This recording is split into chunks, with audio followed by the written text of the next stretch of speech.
So your strength for today and hope for tomorrow are found in remembering Jesus Christ. In remembering Jesus Christ. Remember Jesus Christ. Remember Jesus Christ. So let us open our Bibles in 2 Timothy chapter 2, verses 8 to 13, so that we can see the context of this passage. Ano man po ang version ng inyo pong mga Bible, buksan po natin ang salita ng Diyos. And to everyone, welcome po sa Green Hills Christian Fellowship, Pampanga. Ito po ang ating morning worship service, and we are happy to see all of you. And we hope and pray as we worship the Lord, especially through His Word, we will not only be excited, we will be changed, just like what Christ promised to all of us who believed in Him. So 2 Timothy chapter 2, verses 8 to 13. I will be reading from the English Standard Version. Shall we read? Remember Jesus Christ, risen from the dead, the offspring of David, as preached in my gospel, for which I am suffering, bound with chains as a criminal. But the word of God is not bound. Therefore, I endure everything for the sake of the elect, that they also may obtain the salvation that is in Christ Jesus with eternal glory. The saying is trustworthy, for if we have died with Him, we will also live with Him. If we endure, we will also reign with Him. If we deny Him, He also will deny us. If we are faithless, He remains faithful, for He cannot deny Himself. May the Lord bless us for the reading of His Word. Please join me in a short prayer. Almighty God, our Heavenly Father, thank you so much for your goodness, for your love, and for your grace. Maraming salamat po sa kalayaan na kayo po ay makasama namin sa umaga nito bilang isang eklesiya na iyong pinili. Ang aming dalangin, ang nananahan mong banal na Espiritu ang siyang magturo sa amin sa umaga na ito. Nawa nga po magliwanag po sa aming kaisipan ang katotohanan ng inyong mga salita. Hindi lamang po kami matuto, kundi tunay nga po mabago para sa iyong kapurihan at kalulatian. Hinihiling po namin na pakalinisin niyo po kami sa aming karumihan. Patawarin niyo po kami sa aming mga kasalanan at maghari nga po kayo sa buhay namin, Panginoong Sus. At ito po'y hinihiling namin sa inyong makapangyarihang pangalan at ang lahat po'y magsabi ng Amen and Amen. Purihin po ang Panginoon, maaari na po kayong maupo.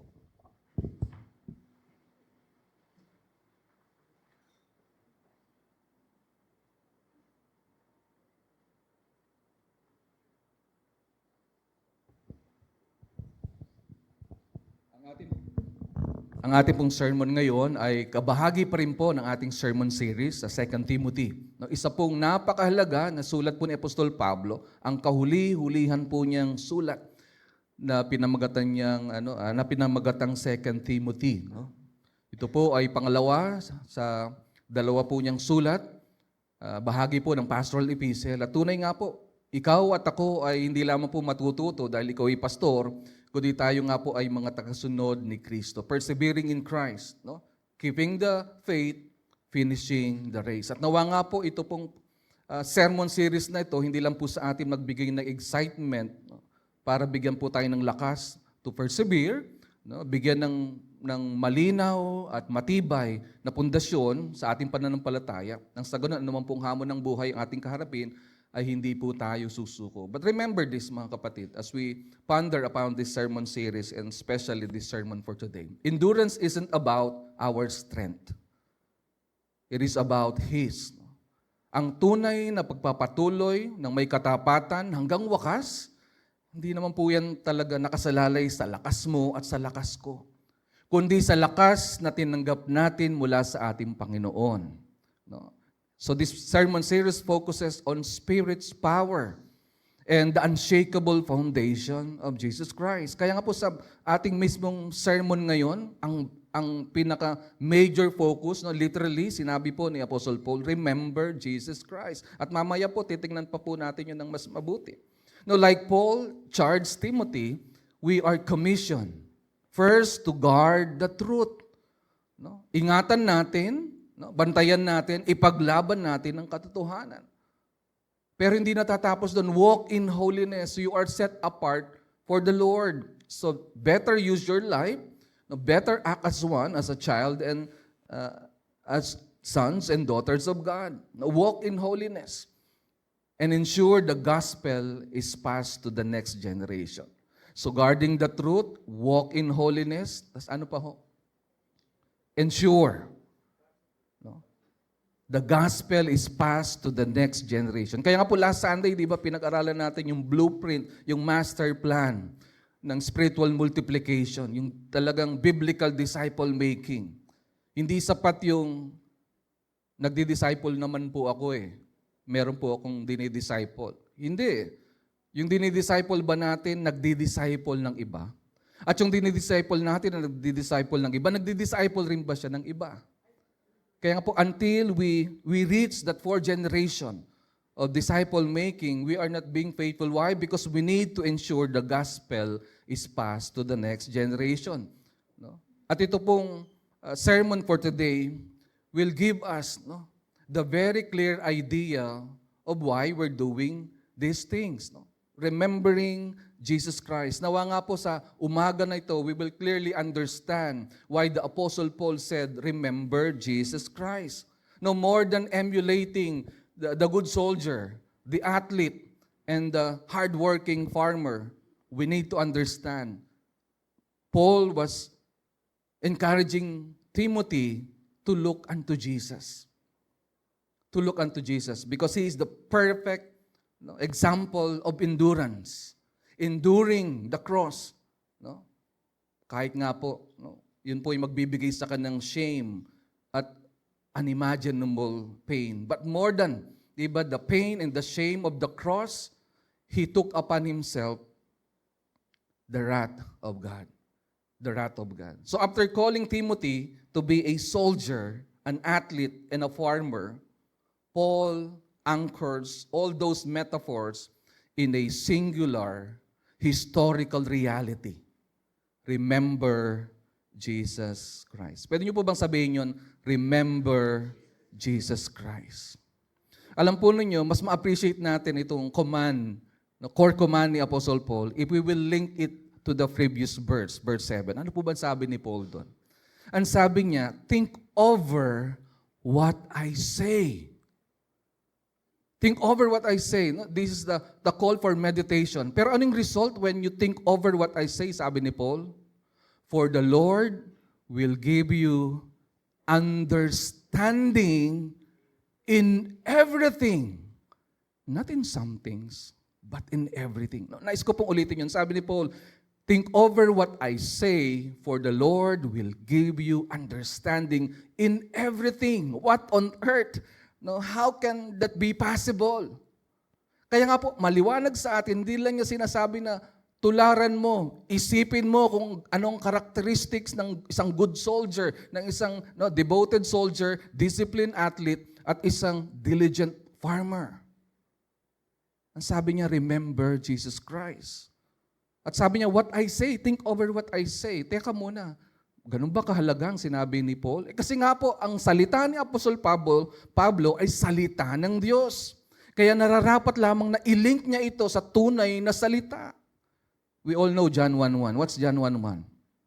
In the beginning was the Word, and the Word was with God, and the Word was God. And in verse 14, the Apostle John said, and the Word became flesh. Undeniably, John was referring to the Logos as the Christ, as Jesus. And Paul was saying to Timothy, remember Jesus Christ.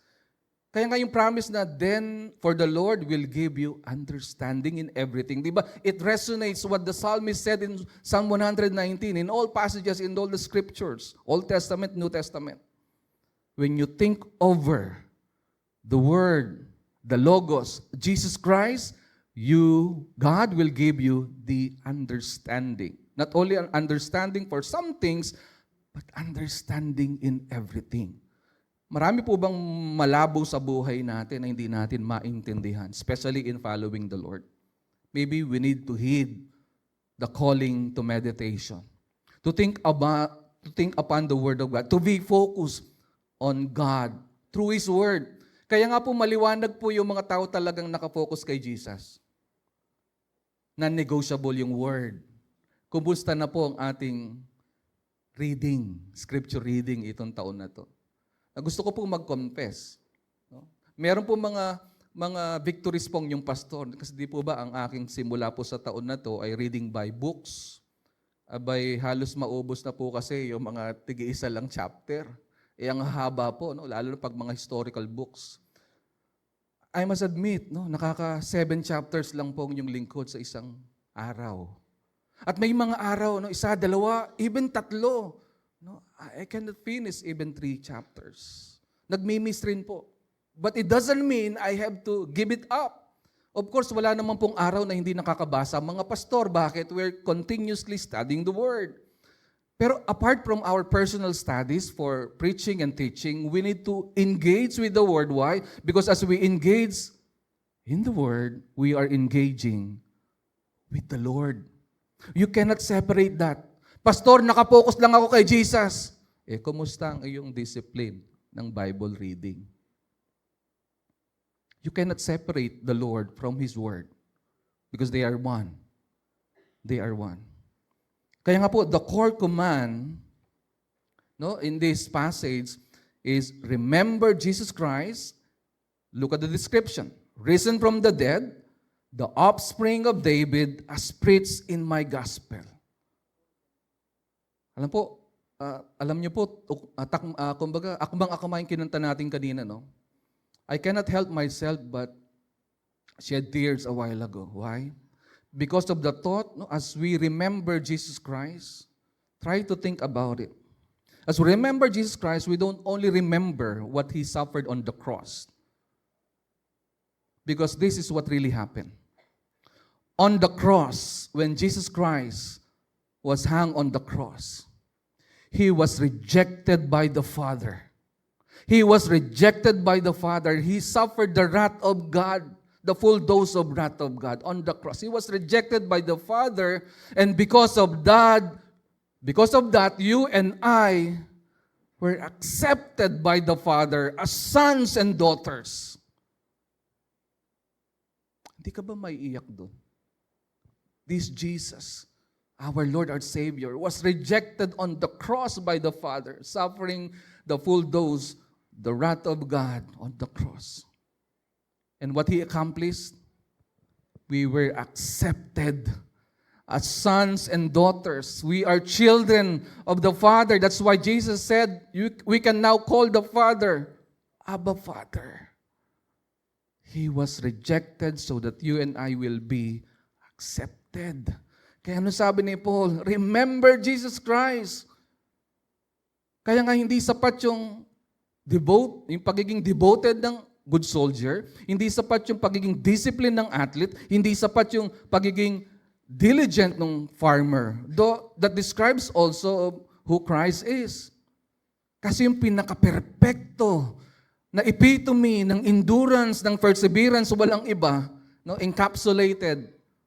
Lahat po, full dose rin po ng potency na kay Jesus Christ. At iba yung idea, wow, yes, He was rejected on the cross. But now, because I believe in Christ, I am accepted. Pwede nyo bang sabihin yun, I am accepted? Nawawag po yung makawala sa inyong kaisipan, yung katotohanan na ito. At alam po ba nyo, yung salitang remember is a continuous habitual command. Hindi po ito isang one-time, big time. Remember is a continuous habitual command. Pwede po ba nating sabihin nyo ng malakas? Remember is a continuous habitual command. The command, remember Jesus Christ, is an imperative verb calling for a continuous habitual focus. Hindi lang yun parang pag may need ka, focus on Jesus. No, nagpapatuloy po. Kahit ano po ang ating ginagawa, nagpapatuloy, mga kapatid. Kahit anong ginagawa, nagpapatuloy. Kung ikaw ay masaya, you remember Jesus Christ. Why? All the more may sense ang iyong pagsasaya. Kasi ano yung bonus sa mundo na ito? Kasi ang default sa mundo na to, suffering. At kayong mga married na, alam niyo ang ibig sabihin ng suffering. Diba? Kasi bukod daw sa engagement ring, wedding ring, suffering. No? Pero suffering is not a bad thing. Kaya nga diba sa good soldier, share in the suffering. Pero ang point dun kasi, yung mga sufferings ba natin, meron ba siyang kabuluhan? At alam niyo po, all the more, when we are suffering as we focus on Christ, we're not only emulating the way He endured the cross, His suffering, but now we realize our sufferings has a purpose. Has a purpose. Mamaya liliwanagin ni Apostle Paul, ano ba yung purpose ng yung suffering, ng inyong endurance? Ano bang magiging dulo nito, mga kapatid? Alam po ninyo, while our pressure is constant, our response must be even more persistent. Can you say that with me aloud? While our pressure is constant, our response must be even more persistent. Why? Because Paul doesn't suggest a brief thought, but issues a command for a rhythmic, habitual refocusing of our minds on the person of Christ. Ganun po katindi. Na kahit anumang sitwasyon ng buhay mo at ng buhay ko, laging nakatingin kay Kristo. Katulad po na nabanggit ko kanina, kung nakatingin ka kay Kristo, nakafocus ka saan? Sa salita ng ating Panginoon. No? Hindi lang yung occasionally you read the Word. No. If your eyes are truly fixated on Christ, you will focus on the Word. You don't only study the Word. You don't only read the Word and hear the Word and meditate on the Word and recite the Word. You apply the Word so that it will become part of your very life. Kaya nga po yung paalala dito ni Apostle Paul, no? About pressures, about suffering. No? Ano ba kasing reality dyan? The problem is this. Under pressure, we forget the gospel and focus on problems. That's the reality. Hindi po ba yung reality yan? Reality ko po yan. But the solution is this. Focus on the person of Christ, not the pressure of the circumstances. Marami sa atin, ang tagal-tagal ng discourage. Bakit? Kasi instead of focusing on the Word, on what the Scripture says and what Christ promises, we're focusing on our problem. Kaya ano pong feeling natin? Ang laki-laki ng problema. Wala nang pag-asa. Bakit ganito? Bakit ganyan? Kasi fixated ka sa suffering mo, sa problema mo. Lagi ka ninenervous kay Judith. Di ba? Takot na takot ka sa mga kumakatok, nagme-message sa'yo na. That's a reality. But focus on Christ. And if you're suffering and you are in the middle of a problem, so instead of focusing on your problem, focus on Christ. Don't focus on your circumstances. Focus on Christ. Pwede niyo po bang sabihin yung focus on Christ? Sa Kanya po tayo tumingin. At paano pong pagtingin kay Kristo? Pagtingin sa Kanyang mga salita. So when we are under pressure, we tend to forget the gospel and focus on our problems. That's the reality. Pero si Apostol Pablo, nagbibigay siya ng solusyon. Focus on the person of Christ, not the pressure of the circumstances. Mga kapatid, we don't overcome the pressure by working harder. We overcome it by remembering better. By remembering better. We don't overcome the pressure by working harder. We overcome it by remembering better. Especially by remembering that Jesus who conquered the grave is the same Jesus standing in the midst of our storm. Try to imagine the picture. Yes, you're in the middle of a storm, but Christ is standing side by side. Actually nga, ang theologically accurate is, He's not only standing by your side, He is in you. At sabi ng Scripture, Christ in you, the hope of glory. Kaya don't ever think na, Pastor, ako lang nag-iisa sa mga struggles ko, sa problema ko. And maybe you will ask, Pastor, nasaan ka nung nagdurusa ako? I will not say sorry na wala ako nung nagdurusa ka. Kasi nasaan ka rin nung nagdurusa ako. Kung nagdurusa ka, may pagdurusa rin ako. But I'm not saying I will excuse myself from ministering to our people. But what I'm saying is this, no one person on earth can stay beside you 24/7. Not even your parents, not even your spouse. Bagaman sabi na sasamahan kita mahal hanggang wakas. Meron ba dito talaga? Literally, sa buong buhay niyong mag-asawa, magkasama kayo all the time? Taas po kayo ng kamay. Bababa ko po yung kamay ko. That's impossible. But this Jesus, when He promised, I will never leave you. I will never forsake you. He can fulfill His promise 24/7. Kaya nga po, we don't overcome the pressure by working harder. We overcome it by remembering better, remembering Jesus Christ, who offered His life for you and me. Not only to have a better life, but to receive all the spiritual blessings that the Father prepared for you and me. So remember Jesus Christ. Remember, itong phrase na remember Jesus Christ is not just about simple recall. It is about a lifestyle anchored in Christ's identity, sacrifice, and promises. Yun po yung very essence nito. Hindi lang parang yung nag-memorize ka, nag-i-emo ka, di ba? No, it's not an emotional thing. This is an intentional thing, remembering Jesus. Kaya hindi po ito simple na pag-alala lamang, kundi ito'y pagiging bahagi ng iyong buhay at ng aking buhay. Habang minemeditate mo kung sino siya, He is perfect God, He is perfect man, who was the perfect sacrifice on the cross. And He promised a lot of things, not only for this Christ, but through Christ, He promised.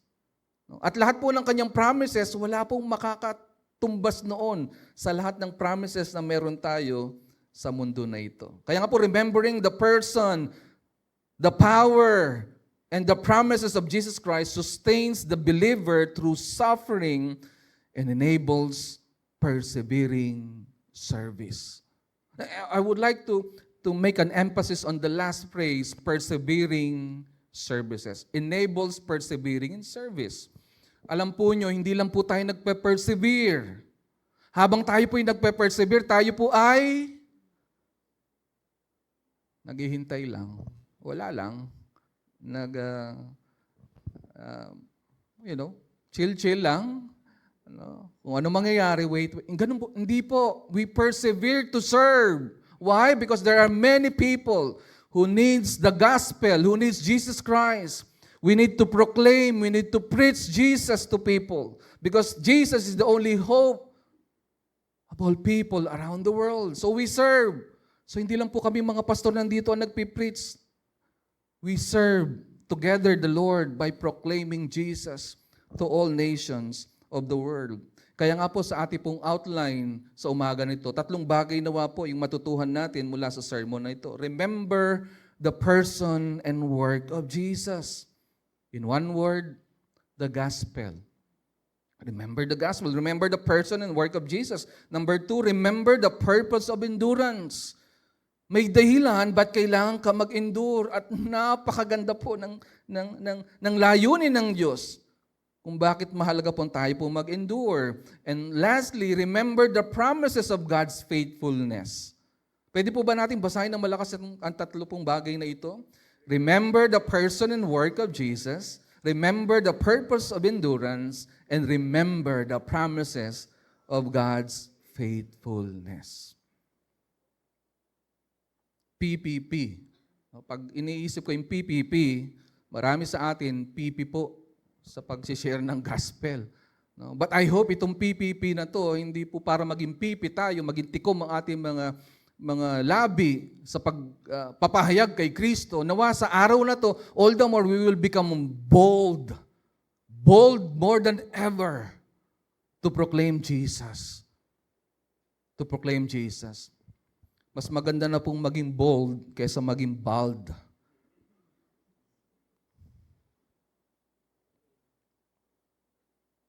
But be bold for Jesus Christ.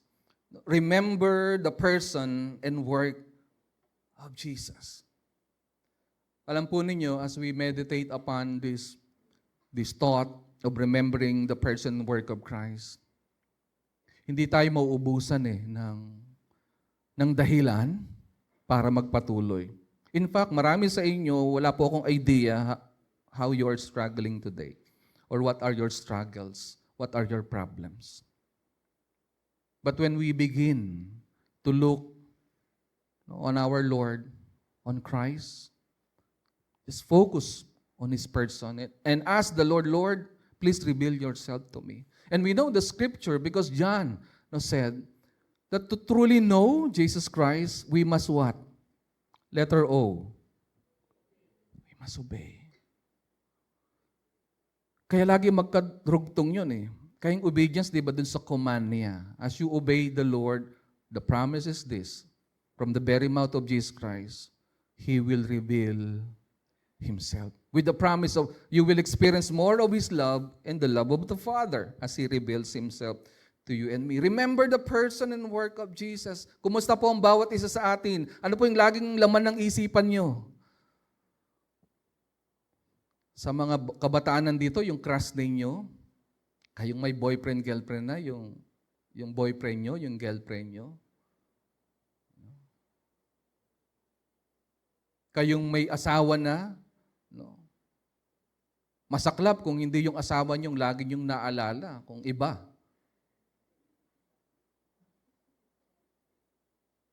Pero ano po talaga yung tumatakbo sa ating mga isip? Try to recall. Kailan nyo talaga dinevote yung time nyo, no? Just meditating on the person and work of Christ. Try meditating on what you have earned, or rather what you have received from the Lord because of this person and because of His work. Alam po nyo, mawawala lahat. Gaano mang kalaking problema nyo. Tatapang kayo, harapin nyo ito. Bakit? Dahil itong Kristo na ito, na nag-alay ng kanyang buhay dun sa krus ng Kalbaryo, hindi lang niya basta-basta pinangako na ikaw, na yung buhay mo magkakaroon ng layunin, na ang buhay mo hindi lang magiging buo, kundi yung buhay mo sa mundo na ito, hindi lamang magkakabuluhan sa panahon na ito, kundi yung buhay na walang hanggan, na hindi natin maintindihan, no? Gaano yun sa kanyang presensya. Wala pa yung paghugot niya sa atin mula sa dilim at dinala tayo sa kanyang liwanag. Kaya maging tayo na laging nadadapa, nalulugmok sa kadiliman, pipilitin natin bumangon at bumalik sa kanya at magpalinis. Why? As we remember the person of Jesus Christ, there is no other way but to turn back from our sins and what? To turn to Him. To turn to Him. Kailan niyo po huli talagang pinakaisipan kung sino ang ating Panginoong Hesus? Maliwanag po ang passage. Remember Jesus Christ, risen from the dead. Ang sabi niya. Remember His person, risen from the dead. Ano bang ibig sabihin nun? It explains about His deity and victory. He is a living Lord, not a dead founder. Di ba napaka-profound nun? Itong Kristo na to, itong Jesus na ito, siya po'y muling nabuhay mula sa mga patay. Kasi nga siya po'y Diyos, siya po ay tao at the same time, and He is victorious. Siya po ay buhay na Panginoon, hindi po siya patay na nagpasimula ng pananampalatayang Kristyanismo. This reminds us that Jesus is alive. Pwede niyo po ba sabihin yun? Jesus is alive. He's not only alive, He is victorious over death and reigns today. Try to picture no, yung dinescribe ng words na yon. Jesus, this passage reminds us that Jesus is alive, victorious over death, and reigns today. The resurrection is the cornerstone of the gospel. He is not a dead founder, He is a living Lord. Therefore, fear is unnecessary. Sino po dito ang hindi na natatakot? Marami naman po tayong mga takot. Hindi po pa. Baka meron pa rin po dito takot pa rin sa dilim. No, kung naka-attend po kayo ng mga counseling training natin, no, nababanggit doon yung alin. According to research, people are not really afraid of the dark. No? They are not afraid of the dark. They are afraid that they are alone in the dark. Kaya nga di ba kahit yung mga bata, pag biglang namatay yung kuryente, no, iiyak sisigaw, Mommy, Daddy, Papa, Mama. Pero kahit nasa kabila ka pa ng kwarto o nasa sala ka, habang patakbo ka pupunta, sisigaw ka lang, Anak, andito ako! Di ba kakampante? Usually yung anak natin. Why? Kasi nandun ka yung presensya mo. At salamat sa Panginoon kasi dahil nga itong Panginoon na to, hindi siya ordinaryong being. He's perfect God, perfect man. Who died? Yes, He died. But He rose again as He promised. Kaya nga nawa ito po'y magbigay sa atin na excitement na yes, may mga time tayo natatakot, nangangamba, pero ang Diyos na ating pinanampalatayaan ay buhay, matagumpay, at siya po ay naghahari. Siya po ay naghahari. At hindi lamang po yun, ang sabi po ni Apostle Paul, remember Jesus Christ, risen from the dead, the offspring of David. The offspring of David. No? Offspring of David meaning his humanity and kingship. He understands our weakness. At yun po yung napaka-sweet doon. Siya nagkatawang tao. So hindi lang sa Diyos na alam niya ang lahat ng bagay. Dahil siya'y nagkatawang tao at sabi ng salita ng Diyos, lahat daw po na pinagdaanan, whether tukso, suffering, pinagdaanan niya. Kaya sabi ng Scripture, naiintindihan ka niya. Naiintindihan niya ako. Kaya kung yung itsura mo ngayon, yan ang description ng nararamdaman mo at nararanasan mo, you can cheer up. He understands our weakness. He understands our tears. He understands when you falter and fumble. Not because Jesus tumbled and fumbled. No. Because He died for your sins. Alam niya actually mas alam ni Kristo gaano kabigat ang kasalanan. Why? He took upon Himself the penalty of sins. Sabi nga ng Scripture, di ba? Siya na walang sala, ginawang alin? Kasalanan o sala ng sanlibutan para pagbayaran ito. Kaya naiintindihan ka ng Panginoon. Sabi mo nga sa iyong katabi, naiintindihan ka ni Lord. Pero itong nakakaintindi na ito sa Panginoon, siya po ay hari. And about His gospel, sabi ni Paul, as preached in my gospel. No, napaka-personal. In my gospel. No, His gospel is Christ. No, the core message that gives us strength to endure. Kaya po, when we think about Jesus Christ, His person and His work, we are thinking about His gospel. His gospel, mga kapatid. Now, before we continue, let us connect and think about this gospel, who is Jesus Christ, who is the King. Kasama po ng verse 8 na to, this verse reminds us that Jesus is the promised King and understands human weakness. Because of this, Jesus is the promised Messiah and King who fulfills all God's promises. All God's promises. And because this is His gospel, according to Paul, the core message that gives us strength to endure, this is not just a story, but the core message that gives strength to endure. No human authority or trial can imprison the truth of Christ. It continues to advance regardless of His servants' circumstances. At itong mensahe na to ay bigyan po natin ng pahalaga. Mga kapatid, na nagpatuloy po si Apostle Paul sa verse 9, ang sabi niya, for which I am suffering. Wow! Can you notice that phrase? For which I am suffering. For the sake of the gospel, the Apostle Paul embraced yung kanyang suffering. Talaga napaka-bold niya. This is the evidence of power. The messenger is bound, but the word of God is not bound. Kaya ang sabi niya, for which I am suffering, bound with chains as a criminal. Imagine, no? Yun ang kanyang naging label. Parang si Jesus Christ rin naman. But the word of God is not bound, mga kapatid. Alam po ninyo, faithful ministry often leads to suffering.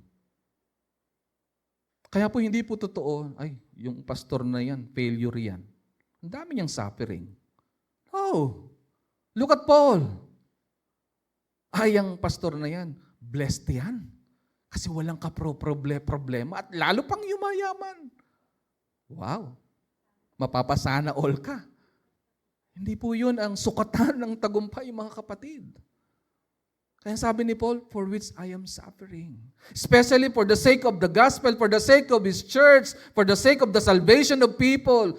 Be proud that you're suffering. Be ashamed. If you're not suffering and you're enjoying the material and financial blessings of this world and you're not doing something for the Lord. Shame on you. Shame on me. Kasi wala tayo sa mundo na ito para magbakasyon lang, mag-enjoy. We have a mission na dapat nating ituloy. So faithful ministry often leads to suffering, yet it is never in vain. Are you suffering right now for the sake of the gospel? It is never in vain. Meron po yung kabuluhan. Meron po yung kahulugan. Paul is physically imprisoned as a criminal, but he does not pity himself. Di ba marami sa atin naawa sa sarili ko? Wawa naman ako. Hindi ko deserve ito. No. Nag-ano tayo eh. Madalas ang tawag ko po dyan pag nag-usap kami mag-asawa. Nagmamanok-manukan. Alam niyo po ba yung nagmamanok-manukan? Kapampangan yun. No? Bukod sa dramang bukin, manok-manok. Nakita na po ba kayo ng manok na may sakit? Na may sipon? Di ba? Nasa sulok. Diba? Bagsak ang pakpak, no? Talagang, ano talaga, yung latang-lata. Yun yung manok-manukan. At pagkatapos, pag hindi po nagamot yun, mamamatay na lang. But there is evidence of power, mga kapatid. Kahit nga in the midst of suffering, if you're suffering for Christ, embrace it. Don't be ashamed because it is never in vain. Kaya po tayo yung mga pinagdaanan natin sa GCF Pampanga, all our sufferings, for the sake of Christ, for the sake of His church, for the sake of the gospel, not even an ounce of those sufferings are in vain.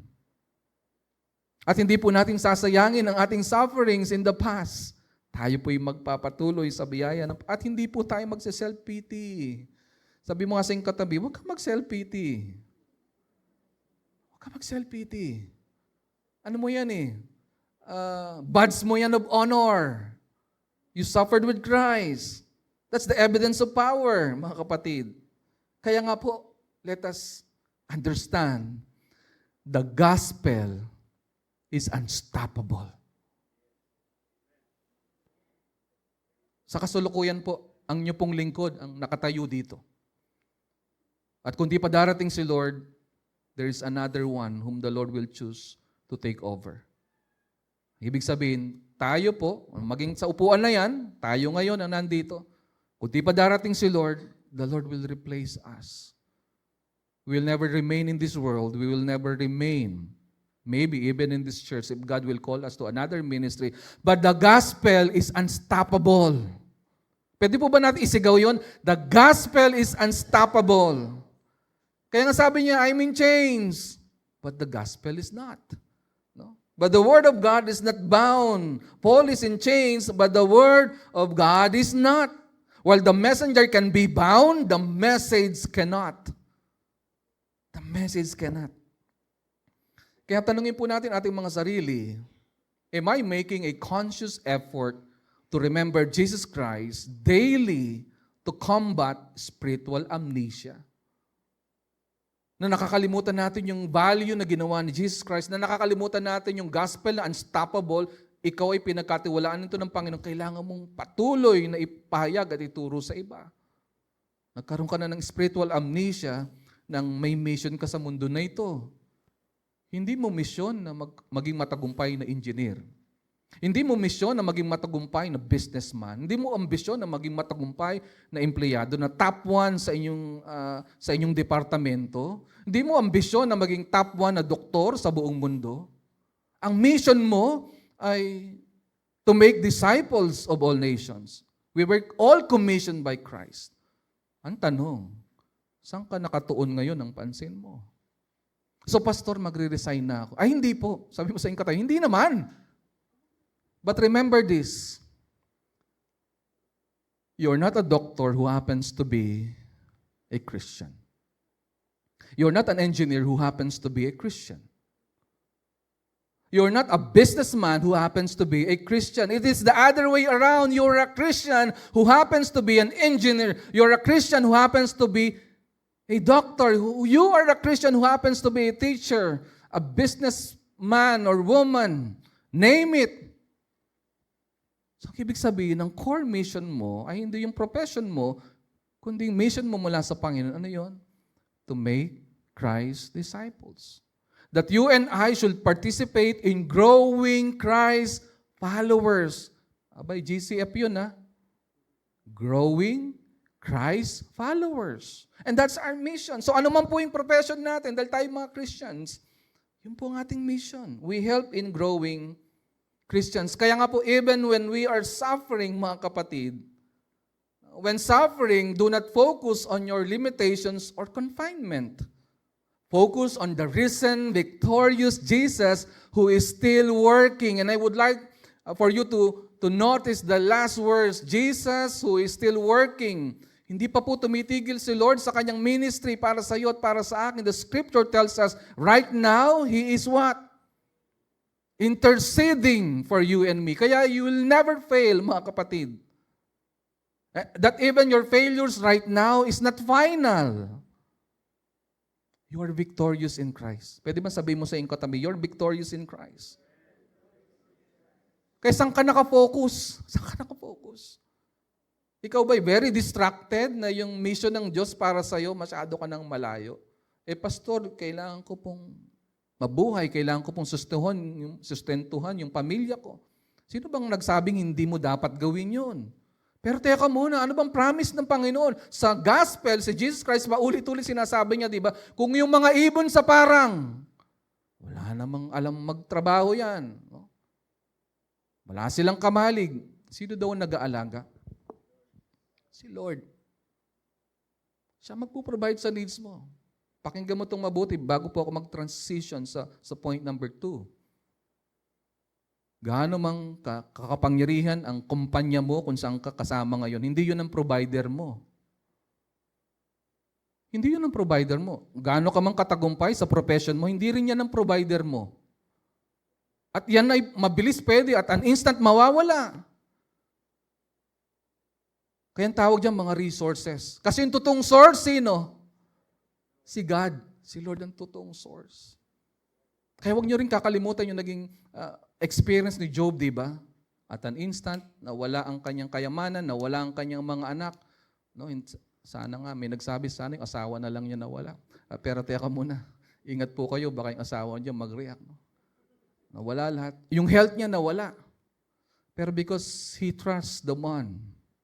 No? Hindi niya pa alam nga si Jesus Christ nun. Wala pa siya nabasa mga scripture. Why? Kasi kasama sa old, mga naunang naisulat ang Job. So, wala siya ng privilege natin na alam natin yung story niya. Wala siyang ka-idea. Wala rin siyang ka-idea na si Satan was behind all these sufferings.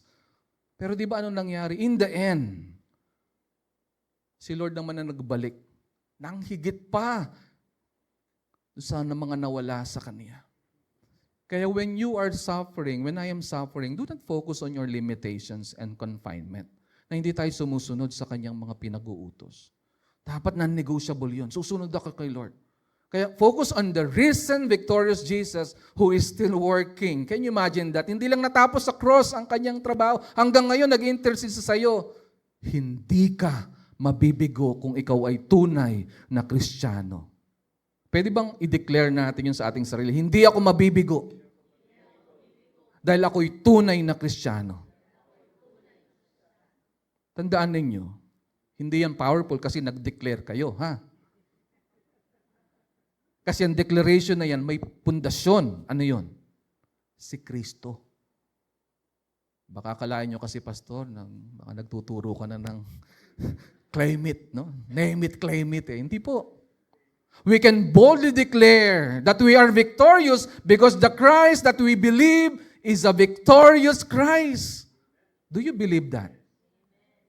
Believing the truth is one thing, but living it out is another thing. So kung pumasok kayo ngayon, parang kang taong walang pag-asa, walang Kristo. Paglabas mo dito, be bold. Yes, marami akong problema, marami akong utang, marami akong dapat isa. But as I focus on Christ, and I believe He will never leave me nor forsake me, I will be bold and be fixated. My eyes will be fixated on this Christ who is victorious. And I will obey. Beginning today, I will completely obey and surrender my life to Him. And I will follow His lead. I will follow His direction. I will fulfill my obligation as a Christian, as a follower of Christ. I will make disciples who will make disciples. I will obey the Lord in everything because that will please my Maker. Kaya pag-transition ni Apostle Paul, remember the purpose of endurance. No? Nire-remind niya si Timothy, huwag mo akong ikahiya, bukod sa dahil hindi bound ang scripture o ang gospel, kundi dahil may purpose yung pag-endure ko, yung pag-endure mo. That's why you endure. Kasi sa verse 10, sabi niya, therefore I endure, can you read with me together aloud? Therefore I endure everything for the sake of the elect, that they also may obtain the salvation that is in Christ Jesus with what? Wow, eternal glory. Now, alam po niyo, hindi pa natin masyadong ma-imagine kung gaano ka-wonderful yung... Can you imagine those two words? Eternal. Alam po, hindi pa rin natin lubos maintindihan, eternal na yan. Kasi para sa atin, di ba, masyado nang mahaba yung magmula sa point dito hanggang dun sa kabilang side ng point ng globe. Pag kayo mahilig pumunta sa beach, di ba, sukatin natin gaano ba kalawak yung dagat. Napakalawak niyan eh. Pero yung word na eternal na sinasabi ng salita ng, wow, it's beyond our understanding. Pero sabi, hindi lang eternal eh. Try to imagine the word glory. Bagaman sa panahon natin, no, parang palasak na yung awesome, glorious, majestic. Kasi parang ina-attribute na natin sa mga tao, sa experience natin. Wow, that's awesome. Pero alam niyo po ba na, no, iba talaga pang slang na, that's awesome. Iba, pa tayo, di ba? But you know what? Itong glory na ito, it's beyond human perception, human imagination. Pero pwede nating silipin. Why? Because we have the Holy Spirit. And as we look upon the Word of God, we can see it's just like a window being open to you and me, that we can see beyond our suffering, our difficulties in this life. And as we look into this window, we see that indeed there is a glorious future that is prepared for you and me. At ang sabi niya, di ba yung motivation, I endure everything for the sake of the elect, the chosen people of God. At kung ikaw ay nanalig na kay Kristo, kasama ka dun sa mga elect na yun. And the goal is this, that others may obtain the salvation. Period? No. An eternal glory. Wow. Pwede niyo po bang sabihin yun, wow.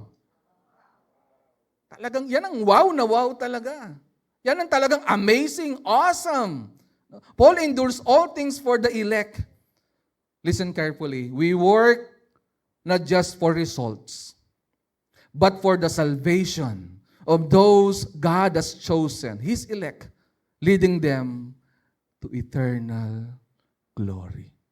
Kaya kung tatanungin niyo po kami mga pastor, ba't parang hindi po kayo mga naubusan ng energy? This is the motivation. This is the goal. Di ba wala yung katumbas? Kasama nyo rin ako, katulad nyo rin ako, nangangarap po akong maging milyonaryo, kung pwede nga, maging bilyonaryo eh. Di ba? Why not? Kahit po pastor ako, pangarap ko po yun. Hindi po ako, ayaw ko pong magpanggap sa inyo. Pero compare to this truth, di ba, that's priceless. That's more than the value. Kaya nga sabi, di ba, ni Jesus Christ, for what man shall profit if he gains the whole world, but loses his soul? Can you imagine that? The value of one soul is incomparable to the value of the whole world. Kaya hindi tayo susuko. Kaya sabi mo sa iyong katabi, hindi tayo susuko. At nawang makita natin ito as we remember Jesus Christ. Kaya nga siya namatay dun sa krus ng Kalbaryo eh. Hindi siya namatay para dun sa krus ng Kalbaryo for nothing.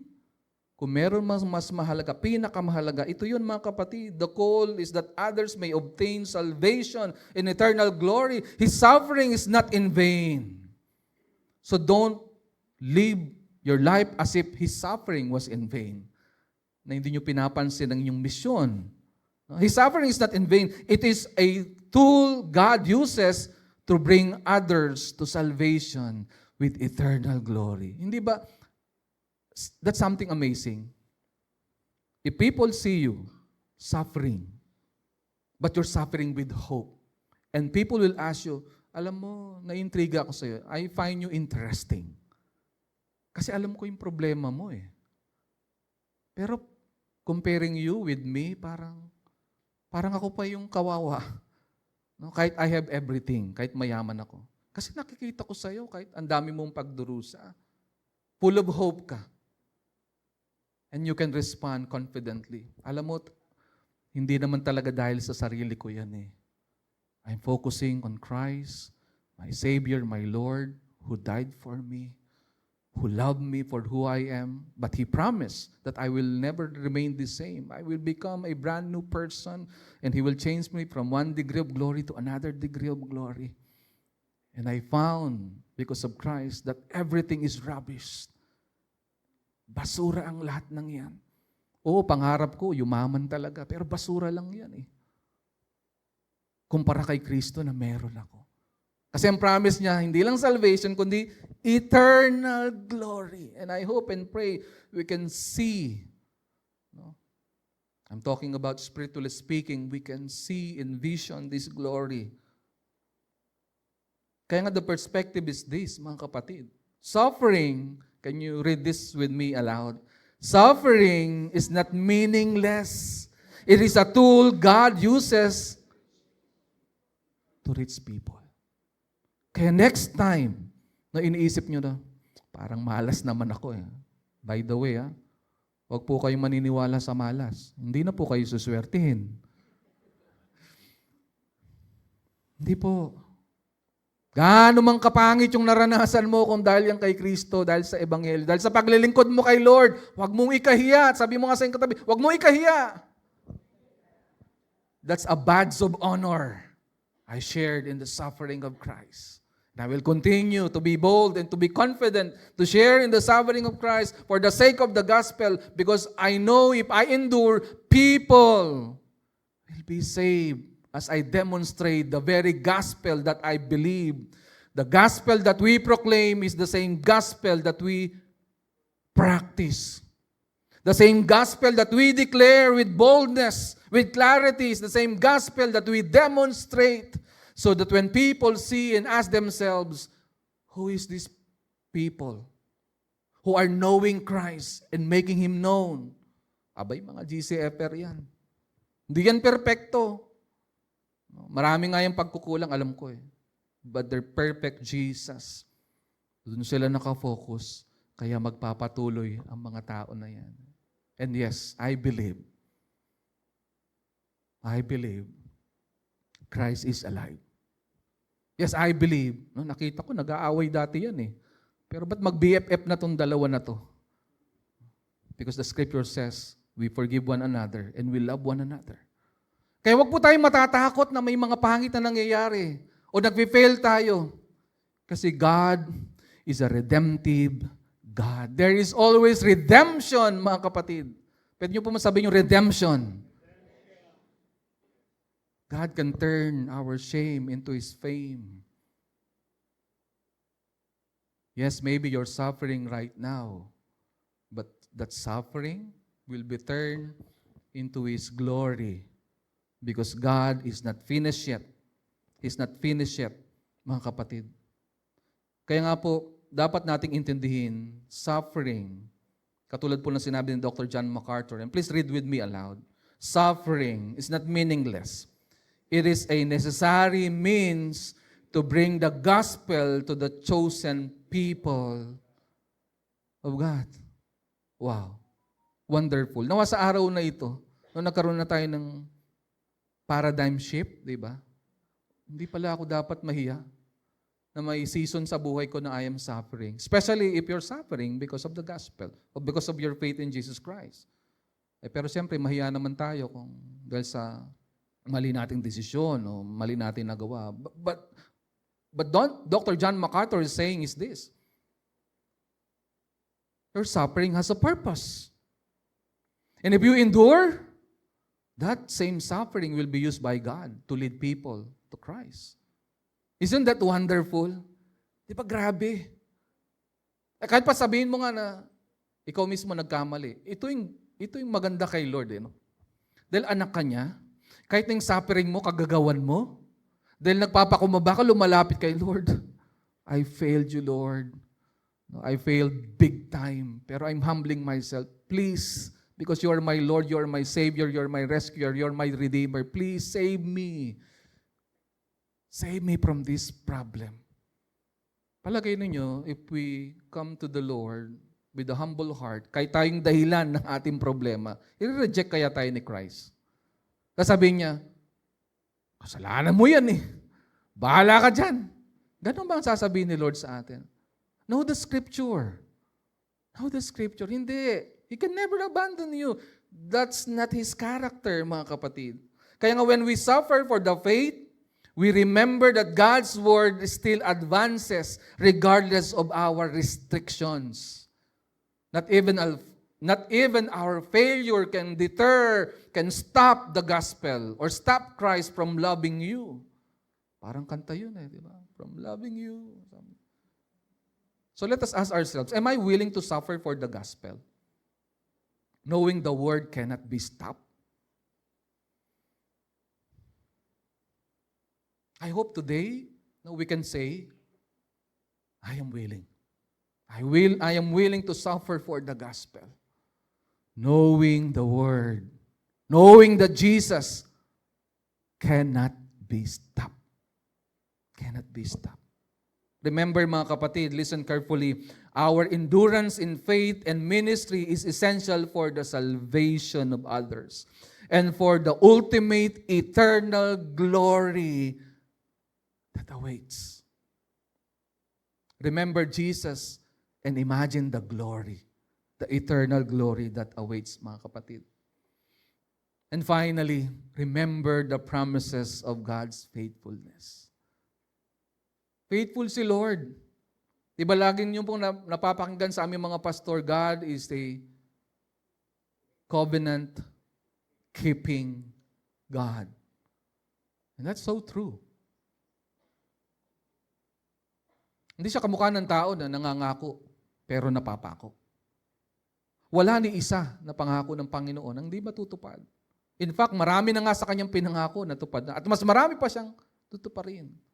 Kaya lang marami sa atin, dahil hindi nga tayo nagbubukas ng Bible, hindi tayo seryoso na nag-aaral, hindi natin alam. Pangako pala ni Lord yun. At kung magbasa man tayo, dahil hindi tayo sanay, namamali pa tayo, hindi naman pangako ni Lord sa'yo, yun ang kiniklaim mo. Para sa mga Israelites pala yun, para pala sa, specific pala para sa iba. But you know what, as a church, ang dami pong pinangako ng ating Panginoon. So open your Bible. Get to know the Lord through His Word. Know His promises. Because God who promised is the God who is faithful, mga kapatid. Kaya po sabi ni Paul sa verse 11, the first part, the saying is what? Trustworthy. This is the faithful saying. 2 Timothy 11-13, remember this, is not about losing salvation, but about the security of the believer. Kasi merong yung part dyan ng denial. Pero wag nating ma-misunderstand yung passage na to. Kaya sabi niya, nagpasimula siya, the saying is trustworthy. There's no contradiction on this. The saying is trustworthy. Ang sabi po ni Apostle Paul. Ano po yung saying na yon? If we have died with Him, we will also live with Him. This is the promise of union. Being one in Christ. Union with Christ in His death guarantees union in His resurrection life. Kung siya ay namatay, katulad nating namatay, kasama niyang namatay, dahil siya ay muling nabuhay, tayo rin din ay muling mabubuhay. At tandaan po ninyo, yung picture ng resurrection is a very powerful truth na hindi lamang po exclusive kay Christ, kundi available sa iyo at sa akin. That's the promise of union, mga kapatid. At hindi lamang po yun. Ang sabi po ni Apostle Paul sa verse 12, can we read together aloud? If we endure,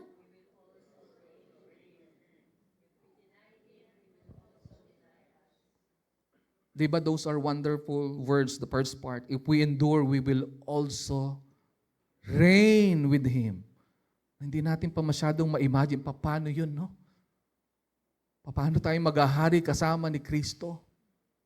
Pero sabi niya, if we endure, this is the promise of reward. Ano man yung perfect idea, description ng reigning with Him na yon, what really matters is this. There is a promise of, pwede niyo po bang sabihin? Reward, that's the exact, no, that's the most accurate one.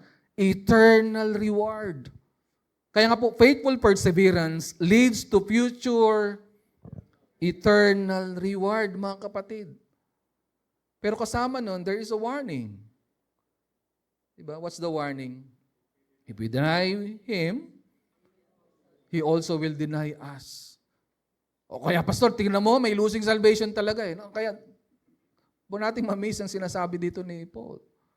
This serves as a sobering warning of the consequences of apostasy or final rejection of Christ. This is the warning of this loyalty. Kaya kung sinasabi mo, Kristiyano ka, pero wala kang bunga, no? Mamamatay ka na nga, malalagotan ka na nga ng hininga, yung sinasabi mong Kristo sa iyong nguso, hindi mo mapakita, mapatunayan na siya talagang Kristo ng iyong puso. At ikaw takot na takot, di mo pakilala, tagal-tagal mo ng Kristiyano, 20 years ka ng Kristiyano, hindi pa alam ng kapitbahay mo na Kristiyano ka.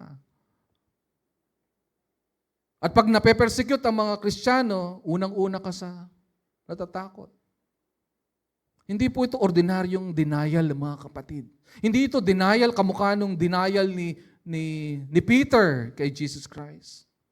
Ito po isang rejection kung sino si Kristo. Kaya kung sinasabi mo, Kristiyano ka, pero namumuhay ka na parang demonyo. Pastor, nagmumura ka ata.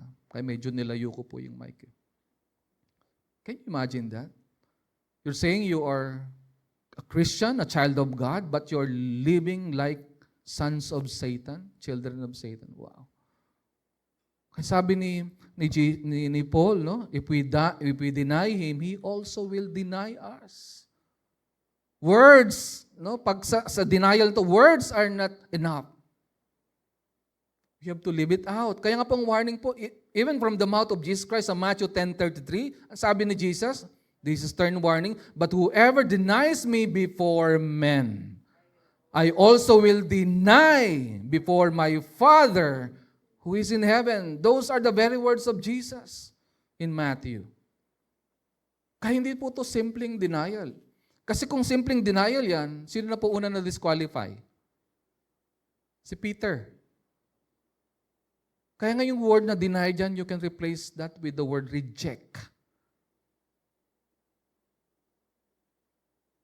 Na mas pipiliin mo pa na ipagkanulo si Kristo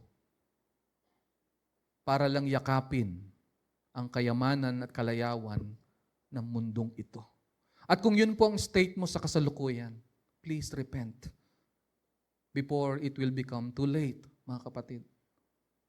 At sabi pa ni Paul, at ito na po yung last verse natin sa umaga na to, if we are faithless, He remains faithful, for He cannot deny Himself. Kaya tingnan nyo, tinapos yan ni Apostle Paul, no? Comparing the denial of men and then the denial of Christ.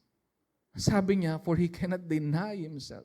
Kaya nga, inassure niya tayo, kaya hindi po yan passes for losing salvation. Sabi niya, if we are faithless, He remains faithful, for He cannot deny Himself. This is the comfort of His nature. Even when we struggle or doubt, God's faithfulness holds us. It is not you holding God.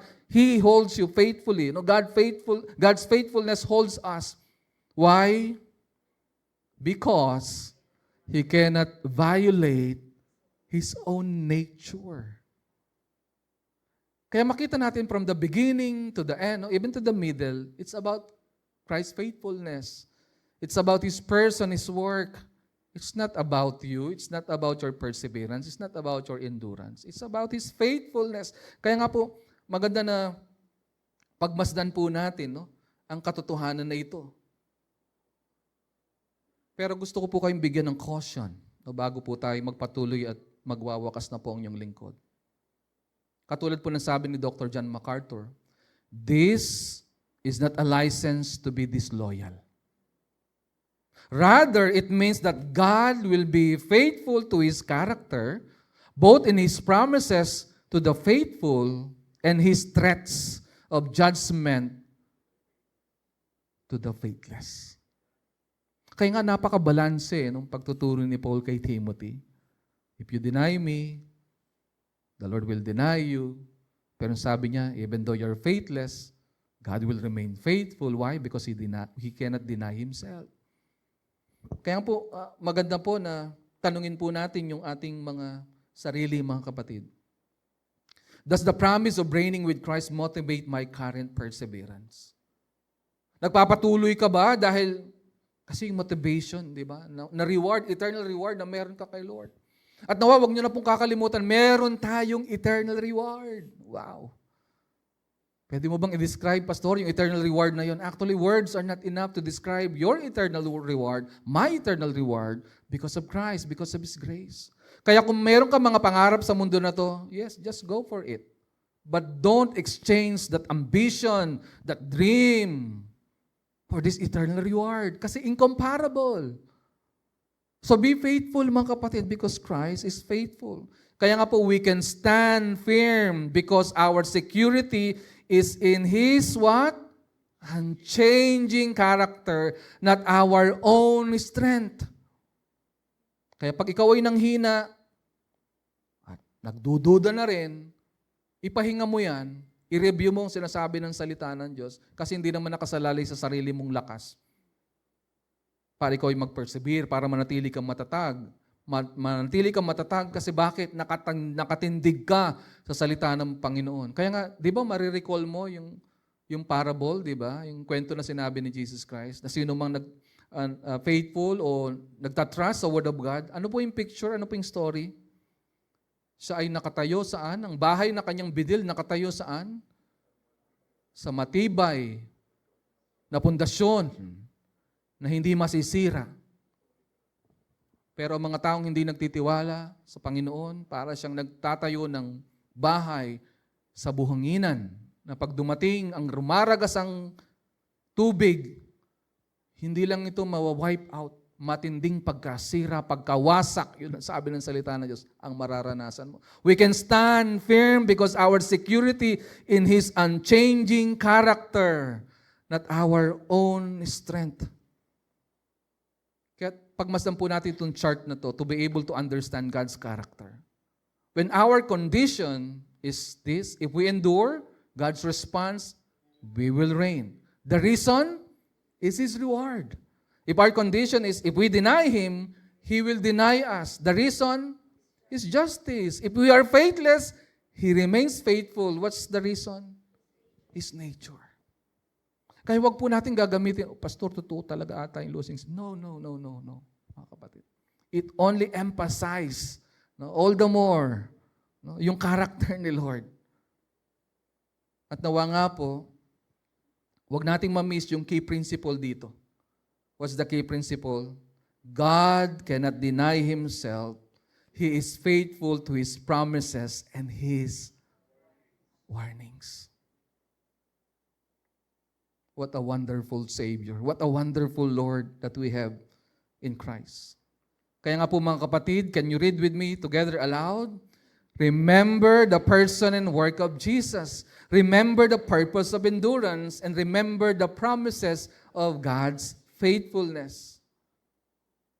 As I conclude, mga kapatid, let us remember, to endure, we must, number one, fix our eyes on the risen Christ. The next is, endure for the sake of the elect. And finally, rest in the certainty of His promise. That's why all of us, by His grace, we can endure. We can keep the faith. We can finish the race. When trials come, don't look at the chains. Look at the Christ who rose from the grave. He's faithful and true to His promises. Don't look on the chains.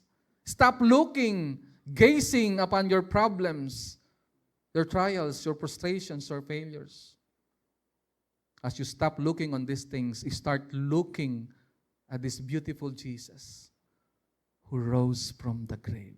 And that statement, the last part, rose from the grave, which is so powerful, which God fulfills, no? Ang kinukommunicate sa atin, tinutupad ng Diyos ang kanyang pangako. Kasi sabi niya, mamamatay siya eh. Iaalay niya ang kanyang buhay. Yes, ililibing siya. Pero ang promise, He will rose again from the dead. Kaya kung gaano kasigurado na si Kristo ay namatay at muling nabuhay, ganun kasigurado yung mga pangako ng ating Panginoon, mga kapatid.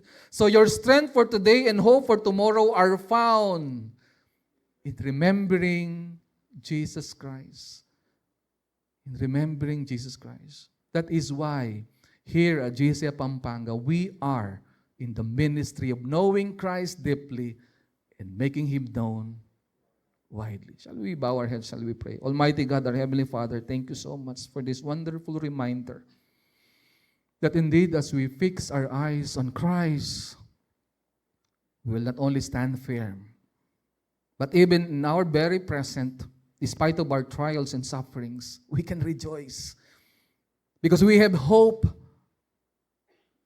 Hope that is eternal. Hope that gives us strength. Hope that enables us not only to endure, but to truly give you honor and glory. Lord, to those people who are here right now, who are not yet related with you, I pray that you give them the faith to believe in you, so that they will have the will to obey. In Christ's name we pray. Amen and amen. Sige po, palakpakan po natin ng Panginoon. Purihin po ang ating Panginoon.